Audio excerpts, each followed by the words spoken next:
Counsel of record must litigate their respective causes before the court, not in the court of public opinion, through interviews, social media posts, or publicly generated, authorized, encouraged, or disseminated through surrogates. Counsel cannot have their cake and eat it too. They cannot invoke the authority of this court while simultaneously seeking to influence the proceedings through extrajudicial publicity. For violations of Rule 18, the court shall follow a two-strike rule. Violations will be met with a strict graduated penalty system. First offense, public reprimand and admonition. The penalty is a severe reprimand and stern admonition in open court, placed permanently on the record as a final warning. Second offense, a monetary fine. The penalty, pursuant to the prescribed ceiling under Rule 71, Section 7 of the court will impose a maximum statutory fine of 30,000 per violation, pesos that is. Furthermore, exercising the court's inherent case management powers under Rule 4, 5, 6, and 8 to preserve the orderly proceedings, the offending lawyer or party may also be subjected to a defined prospective restriction on speaking, objecting, or examining witnesses on the floor. Each subsequent violation of Rule 18 shall be punished the same way as a second offense, third, fourth, so on, with a fine of 30,000 pesos. In all cases wherein a member of the bar is concerned, independently, pursuant to the case of Inre Almacen, the certified incident record will be transmitted and formal referral will be made to the office of the bar confidant, the Integrated Bar of the Philippines, and/or the Supreme Court for possible disciplinary sanction regarding the person's license to practice. The court also reminds respective counsels of the parties that CIPRA Canon 2, Section 19 prohibits lawyers to comment or publicize opinion pertaining to a pending proceeding in a manner that may cause prejudgment, sway public perception, influence the tribunal, or create a widespread perception of guilt or innocence. CIPRA likewise requires professional responsibility on the use of social media and prohibits the dissemination of false or unverified claims or disinformation. Rule 18 does not, by its terms, cover outside observers or spokespersons who are not counsels of record. Such persons, however, remain subject, when applicable, to the rules on indirect contempt, and if they are members of the bar, to the CIPRA. Counsel of record must litigate their respective causes before the court, not in the court of public opinion, through interviews, social media posts, or publicly generated, authorized, encouraged, or disseminated through surrogates. Counsel cannot have their cake and eat it too. They cannot invoke the authority of this court while simultaneously seeking to influence the proceedings through extrajudicial publicity. Counsel of record must litigate their respective causes before the court, not in the court of public opinion, through interviews, social media posts, or publicly generated, authorized, encouraged, or disseminated through surrogates. Counsel cannot have their cake and eat it too. They cannot invoke the authority of this court while simultaneously seeking to influence the proceedings through extrajudicial publicity.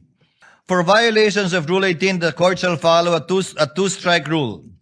Violations will be met with a strict graduated penalty system. First offense, public reprimand and admonition.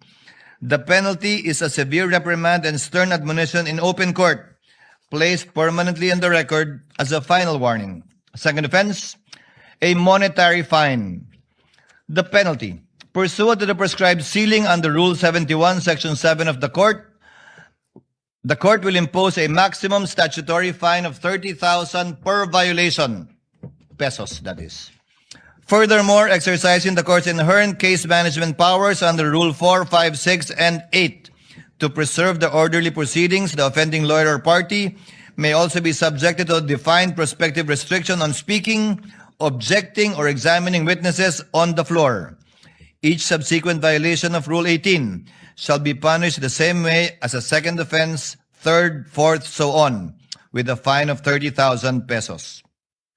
In all cases wherein a member of the bar is concerned, independently, Pursuant to the case of Inre Almacen, the certified incident record will be transmitted and formal referral will be made to the Office of the Bar Confident, the Integrated Bar of the Philippines, and/or the Supreme Court for possible disciplinary sanction regarding the person's license to practice. The court also reminds respective counsels of the parties that CIPRA Canon 2, Section 19 prohibits lawyers to comment or publicize opinion pertaining to a pending proceeding in a manner that may cause prejudgment, sway public perception, influence the tribunal, or create a widespread perception of guilt or innocence. CIPRA likewise requires professional responsibility on the use of social media and prohibits the dissemination of false or unverified claims or disinformation. Rule 18 does not, by its terms, cover outside observers or spokespersons who are not counsels of record. Such persons, however, remain subject, when applicable, to the rules on indirect contempt and, if they are members of the bar, to the CIPRA. Counsel of record must litigate their respective causes before the court, not in the court of public opinion, through interviews, social media posts, or publicly generated, authorized, encouraged, or disseminated through surrogates. Counsel cannot have their cake and eat it too. They cannot invoke the authority of this court while simultaneously seeking to influence the proceedings through extrajudicial publicity. Counsel of record must litigate their respective causes before the court, not in the court of public opinion, through interviews, social media posts, or publicly generated, authorized, encouraged, or disseminated through surrogates. Counsel cannot have their cake and eat it too. They cannot invoke the authority of this court while simultaneously seeking to influence the proceedings through extrajudicial publicity. For violations of Rule 18, the court shall follow a two-strike rule. Violations will be met with a strict graduated penalty system. First offense, public reprimand and admonition. The penalty is a severe reprimand and stern admonition in open court, placed permanently on the record as a final warning. Second offense, a monetary fine. The penalty, pursuant to the prescribed ceiling under Rule 71, Section 7 of the court will impose a maximum statutory fine of 30,000 per violation, pesos that is. Furthermore, exercising the court's inherent case management powers under Rule 4, 5, 6, and 8 to preserve the orderly proceedings, the offending lawyer or party may also be subjected to a defined prospective restriction on speaking, objecting, or examining witnesses on the floor. Each subsequent violation of Rule 18 shall be punished the same way as a second offense, third, fourth, so on, with a fine of 30,000 pesos.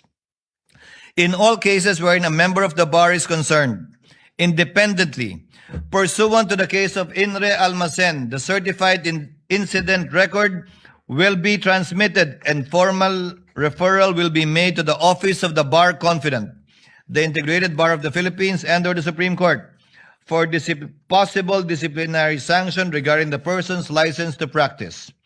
The court also reminds respective counsels of the parties that CIPRA Canon 2, Section 19 prohibits lawyers to comment or publicize opinion pertaining to a pending proceeding in a manner that may cause prejudgment, sway public perception, influence the tribunal, or create a widespread perception of guilt or innocence.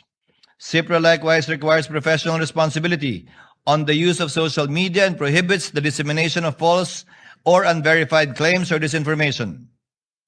Rule 18 does not, by its terms, cover outside observers or spokespersons who are not counsels of record.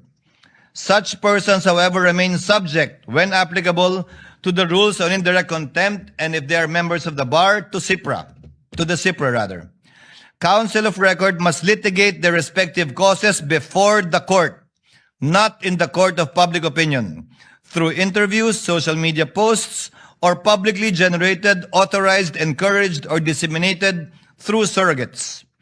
Counsel cannot have their cake and eat it too. They cannot invoke the authority of this court while simultaneously seeking to influence the proceedings through extrajudicial publicity.